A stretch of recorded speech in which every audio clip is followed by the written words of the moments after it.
ఏమైందిరా? వచ్చి కట్లిప్పు. ఏమైందిరా నీకు? కట్లిప్పు. రే, ఆ పోలీసుకి లొంగిపోవటం, ప్రెస్ మీట్లు మాట్లాడటం అంతా నిజం అనుకుంటున్నావా? రే, అవంతా ఒక స్ట్రాటజీరా. యుద్ధంలో శత్రుబలు పెరిగినప్పుడు మనం మొండిగా ఎదురెళ్ళకూడదు, లొంగిపోయినట్టు నటించాలి. అది నిజంగా లొంగిపోవటం కాదురా, శత్రువుని ఏమార్చడం. నేను అదేరా చేశాను. అది నిజం అనుకోకు. ముందు కట్లిపురా. అవి విప్లవంలో నష్టం అన్ని వైపు నుంచి వస్తుంది.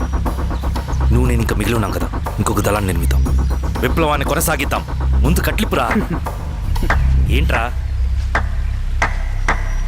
నువ్వు మాట్లాడిన ప్రతిసారి నాకు చప్పట్లు కొట్టాలనిపిస్తుంది అన్న. నువ్వు చెప్పేది నమ్మాలనిపిస్తుంది. ఇప్పుడు కూడా నమ్మేవాడిని, కానీ ఇది ఆపుతుంది. మతం మత్తుమందు లాంటిది అన్నాడు కార్ల్ మార్క్స్. కానీ అంతకన్నా పెద్ద మత్తుమందు కమ్యూనిజం. ఆ కమ్యూనిజం మత్తులో నుండి నిన్ను బయటకు తీసుకురావడానికి బలమైన సాక్ష్యం కావాలని నాకు అర్థమైంది. ఎలక్షన్ నుంచి విత్డ్రా అయ్యాక నేను నా ఫ్రెండ్ స్వప్న వాళ్ళ ఇంటికి వెళ్ళాను. రే, అర్జెంట్గా 25 లక్షలు కావాలరా. Thank you.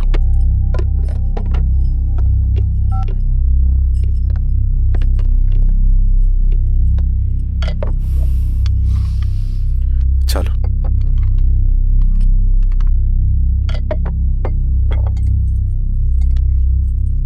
చాలు.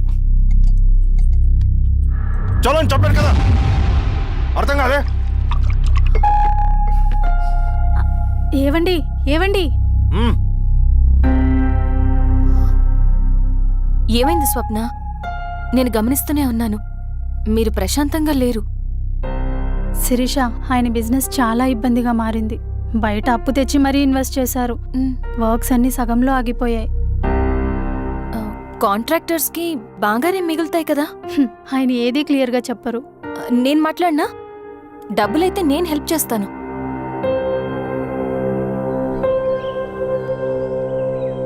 అన్నయ్య, చెప్పమ్మా. మీరు డబ్బు గురించి ఏదో ఇబ్బంది పడుతున్నారని అర్థమైంది. అవునమ్మా, ఈ ఏజెన్సీ కాంట్రాక్టర్ బతికే ఇంత ఏది సాఫీగా ఉండదు. అన్ని వైపుల నుంచి అడ్డంకులే. ప్రజల ప్రయోజనం కోసం బిల్డింగ్లు, బ్రిడ్జ్లు కట్టాలి, అడ్డమైన వాళ్ళకి లంచం ఇచ్చుకోవాలి. ఇప్పుడు ఈ నక్సల్స్ ఒకళ్ళు తయారయ్యారు. నా బ్రతుక్కి పని పూర్తయ్యేదాకా ఫండ్స్ లిస్ట్ చేయరు, వీళ్ళేమో పని చేయనివ్వరు. ఏం చేయాలో అర్థం కావట్లేదు. నక్సల్సా? నక్సల్స్కి ఏంటి సంబంధం? అదే కదా సమస్య. బయట ప్రజల కోసం మేము ఉన్నామంటారు, లోపల ఎక్స్ట్రాషన్కి అలవాటు పడ్డారు. ఎవరు కరెక్ట్గా లేరమ్మా. ఎక్కడి వాళ్ళన్నయ్య? పినపాకం మండలం నక్సల్స్ 25 లక్షలు అడిగారు.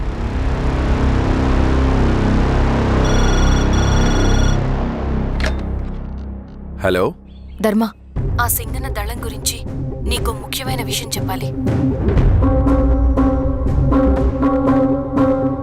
సరే, ఓకే, బాయ్. నీతో పర్సనల్గా మాట్లాడాలి. బయటకెళ్ళు. చెప్పు. అన్నయ్య చనిపోయిన తర్వాత ఎలక్షన్స్లో పోటీ చేసిన నన్ను సింగన్న దళం కిడ్నాప్ చేశారు. కానీ అక్కడ ఒక వ్యక్తిని చూశాను. ఆ వ్యక్తిని అన్నయ్య చనిపోయే ముందు తన దగ్గర డబ్బులు తీసుకోవడం గమనించాను. ఆ క్షణమే సింగన్న దళంపై నాకు అనుమానం వచ్చింది. I'll take care.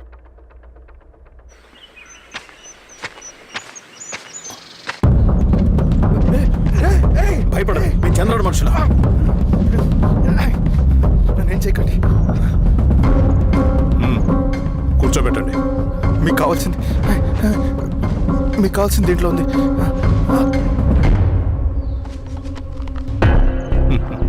కాంట్రాక్టర్ డబ్బులు కదా, కొత్తగా ఉన్నాయి.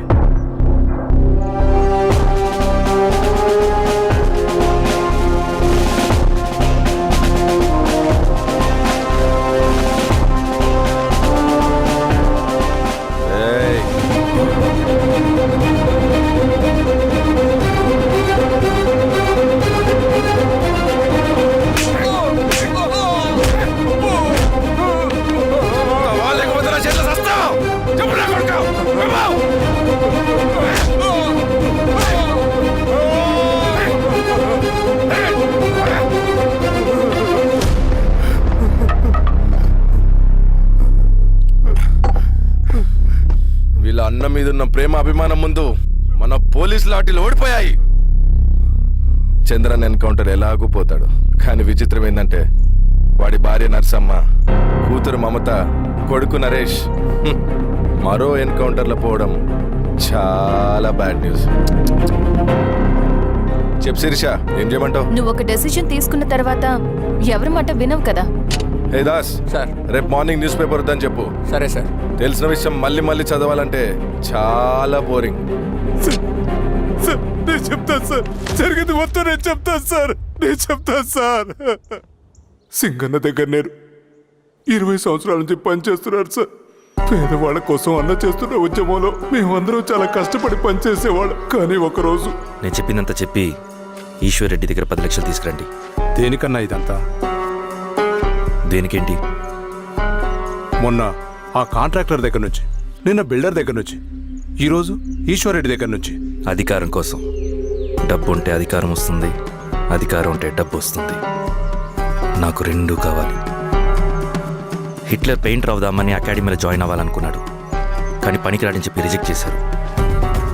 హిట్లర్ ఏం చేశాడు? నాజీ పార్టీ పెట్టి జూస్కి అగేన్స్ట్గా అందరినీ కూడగట్టి ప్రపంచాన్ని ఉనికిచ్చాడు. మొహమ్మద్ అలీ జిన్నా నేషనల్ కాంగ్రెస్ పార్టీలో ఎదగాలనుకున్నాడు, ఎప్పుడూ పట్టించుకోలేదు. ముస్లిం లీగ్ పార్టీ పెట్టి ఇండియాని రెండుగా చీల్చేశాడు. పాకిస్తాన్కి ప్రధానమంత్రి అయ్యాడు. ప్రపంచంలో ఎక్కడైనా సరే 2 కులాలు, 2 మతాలు, 2 ప్రాంతాల మధ్య చిచ్చు పెడితే చాలు, అధికారం వెతుకుంటూ మన కాళ్ళ దగ్గరకు వస్తుంది. జమ్మూ అండ్ కాశ్మీర్ నుంచి మహారాష్ట్ర, గుజరాత్ ఎక్కడైనా సరే, ఎవరైనా సరే ఇదే గేమ్. నేను అంతే. ఒక మామూలు కార్యకర్తగా దళంలో చేరాను నేను. కానీ ఈరోజు న్యూస్ పేపర్లు అయినా సరే, జనాల్లో అయినా సరే, ఎక్కడైనా సరే ఒకే పేరు, Singanna, Singanna, Singanna. And I love that.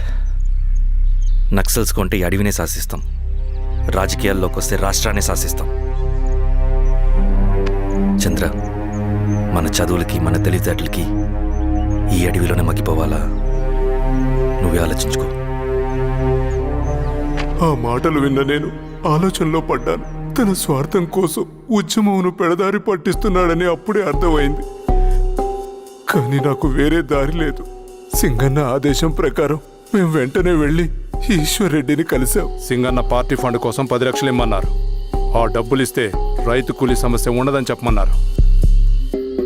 అంత డబ్బా నేనెందుకు ఇవ్వాలి? నువ్వు గెలుస్తావనే భ్రమలో ఉన్నావు. ప్రజలంతా అమాయకులు కాదు రెడ్డి. ఈ ఊళ్ళో ఏం జరుగుతుందో నువ్వు మాకు చెప్పక్కర్లేదు. మీకు పార్టీ ఫండ్ ఇస్తే మాత్రం నేను గెలుస్తానని గ్యారంటీ ఏంటి? తప్పకుండా గెలుస్తావు. ఆలోచించుకో, తెలివైన వాడివి.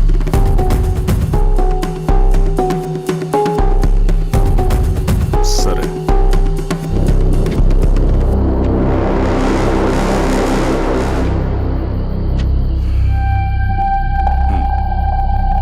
కానీ నాదో కండిషన్. నేను సింగన్ని పర్సనల్గా కలవాలి. చూస్తా. కానీ ఒక విషయం, ఈ మ్యాటర్ బయటికి రాకూడదు. జాగ్రత్త. సింగన్న స్ట్రాటజీ ప్రకారం మాకు ఈశ్వర్ రెడ్డి దగ్గర నుంచి డబ్బులు వచ్చాయి. అప్పుడు నరసింహుల్ని పిలిపించి, నువ్వు ఎలక్షన్ నుంచి విత్డ్రా అవ్వాలి నరసింహులు. విత్డ్రానా? 30 సంవత్సరాల తర్వాత వచ్చిన అవకాశం అన్నా ఇది. గెలిచే ఎన్నికల్లోంచి తప్పుకోమంటారేంటి? ఎందుకన్నా?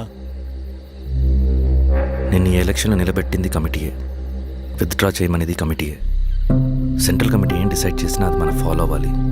మనకి వేరే ఆప్షన్ లేదు.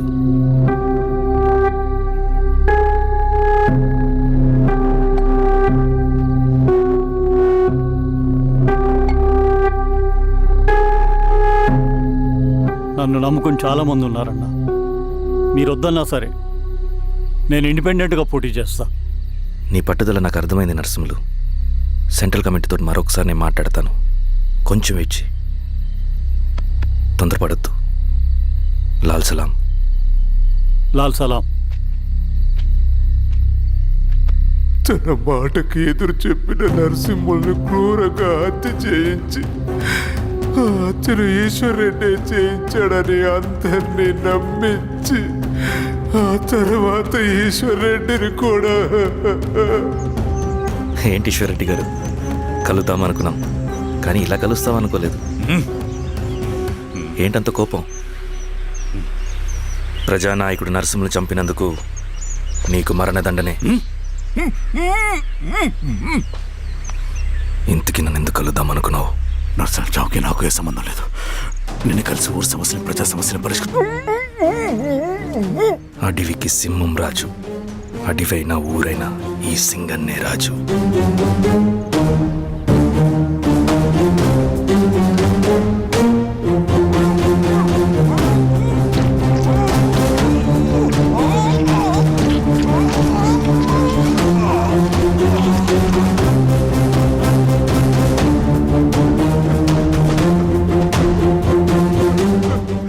తప్పు చేశావు సార్.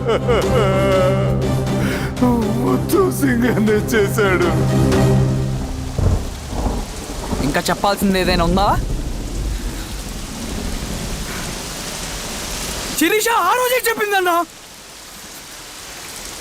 ఇన్నాళ్ళ పోరాటంలో ఏం జరిగిందన్నా? ఏమీ లేదు. శిరీష వల్ల వాళ్ళ ఊర్లో రైతులకు భూములు వచ్చాయన్నా. నీ వల్ల చాగి అన్యాయంగా గొంతు కోసుకున్నాడన్నా.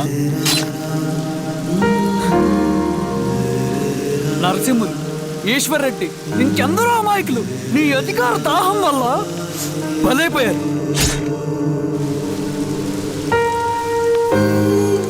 వీరస్వామి, పల్లెనప్పన్, ఇంకెంతో మంది పోలీసులు నీ కుట్రలో కాలిపోయారన్నా. ఏంటన్నా, నీ వెనుకున్న పాపానికి మన దళ సభ్యులు ఎంతో మంది అమాయకులు చచ్చిపోయారు.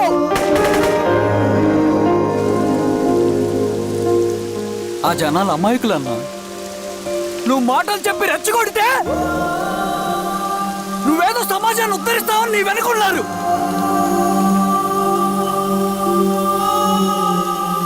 వాళ్ళకి కావాల్సింది కరప్షన్ లేని సమాజం. అది ఊరైనా అడవైనా.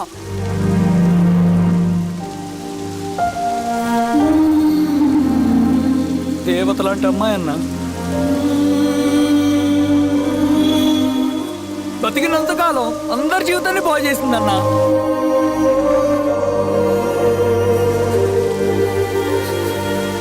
నా చేతులతో చంపించావు. నన్ను మనిషిని కాకుండా చేశావు.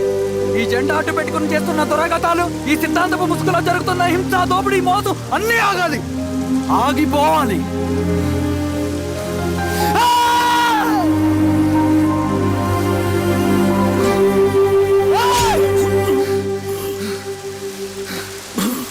నువ్వు చెప్పిన సమాజం స్థాపితం కావాలంటే నువ్వు సమాధి కావాలి.